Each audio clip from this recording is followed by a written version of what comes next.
knew that something so little could make or break my day?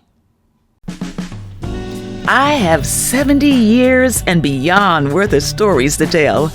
I was born in 1950 in Greensboro, North Carolina. Today, the world is changing so fast. Everything is moving so quickly. I want to hang on to my stories. I want to share my stories of yesterday. I want to talk about my life today.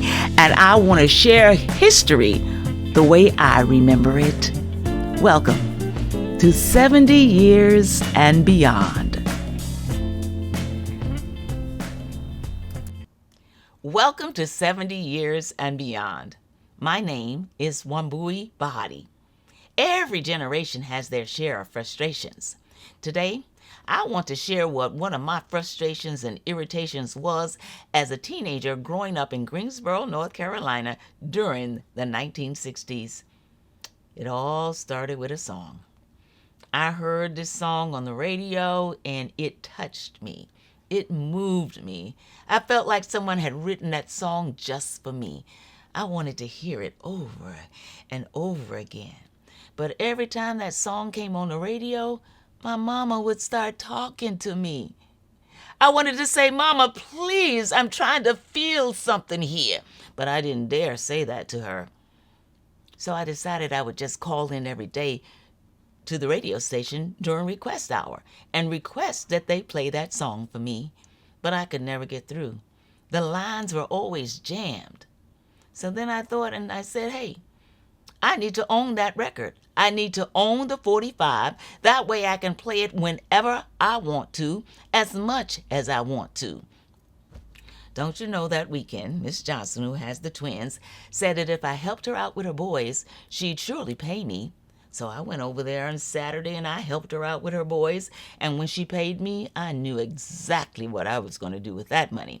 I left Miss Johnson's house. I went back to my house. I said, "Mama, I'm going downtown to the record store. I have got to buy this new 45. So I went to the record store.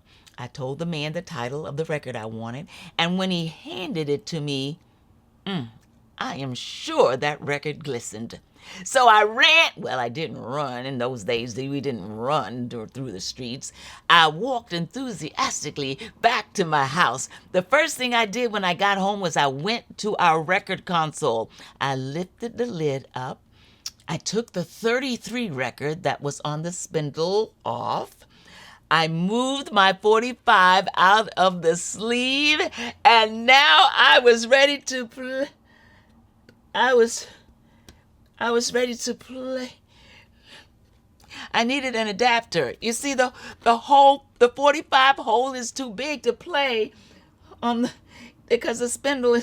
I needed the adapter. Where was usually there are dozens of adapters just everywhere. This is what I was looking for. I was looking for this little piece of plastic so that I could play my record, okay? So now I had the record player, I had the record, but I couldn't play it because I couldn't find this plastic adapter, this little disc. I looked everywhere. I looked in the console. I looked under the console. I even found myself looking in my couch under the pillows as if I was looking for loose change, trying to find this little disc. Then I told myself, you don't need the disc. We don't need the disc. We're going to just play the record. We're going to be really careful. We're going to slide it over the spindle. We're going to keep it centered. And then but it kept moving. It kept shifting. I was terrified. I was going to scratch my new 45. I needed this disc. I slumped down in my sofa and I looked over by the front door.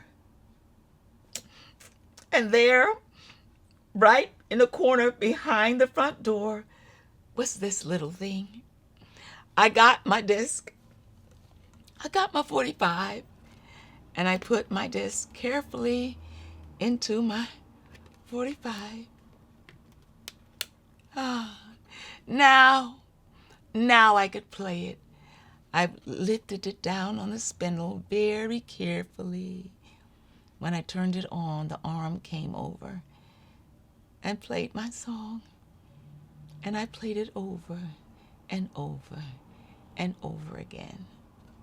You know, it's funny to think that this little plastic disc could make or break my day.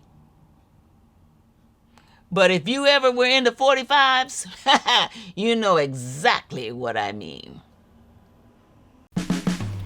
70 years and beyond. Wambui Bahati.